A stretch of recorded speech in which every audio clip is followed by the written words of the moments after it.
Hi, I'm Joule L'Adara, and I am here in the Olympic National Forest, right outside of Port Angeles, Washington State.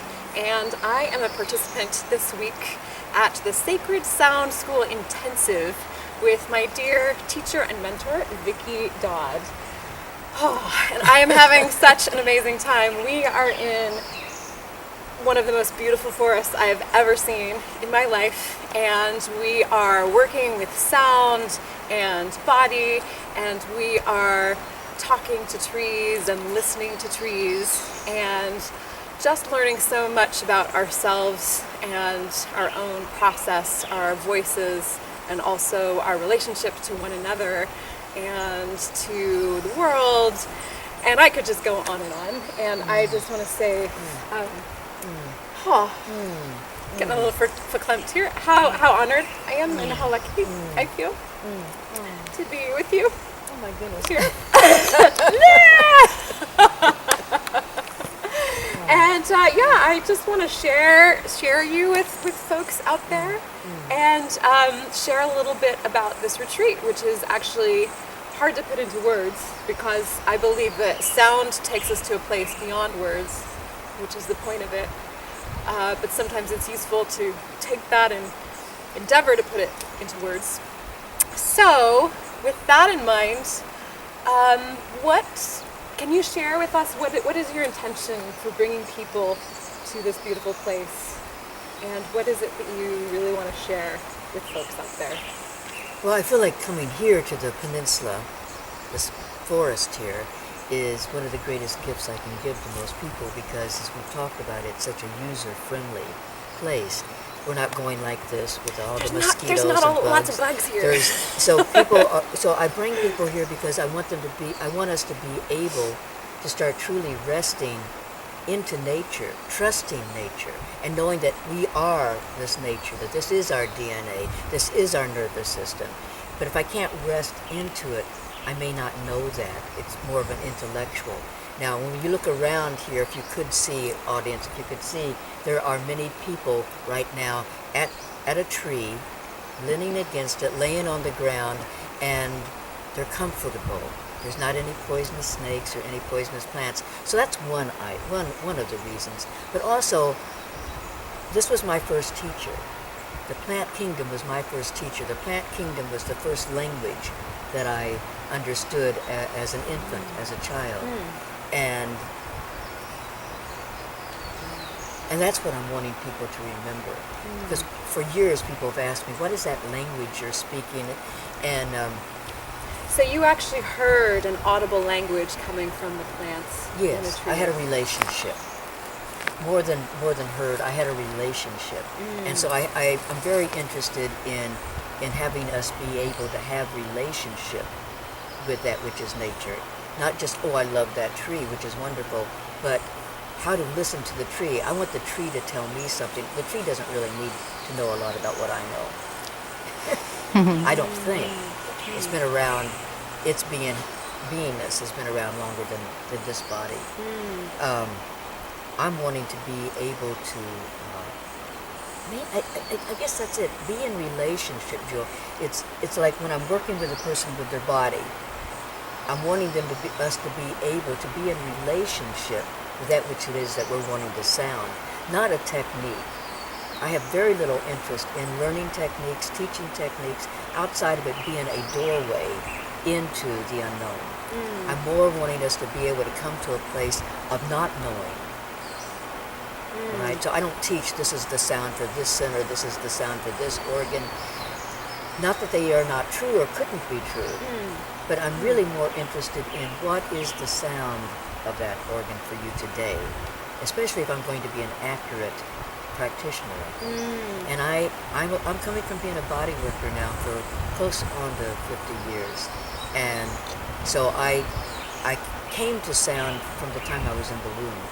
So I had to train in many, many sound body and psychological modalities to be able to learn how could I actually articulate this. Because you're right, it's difficult to articulate it.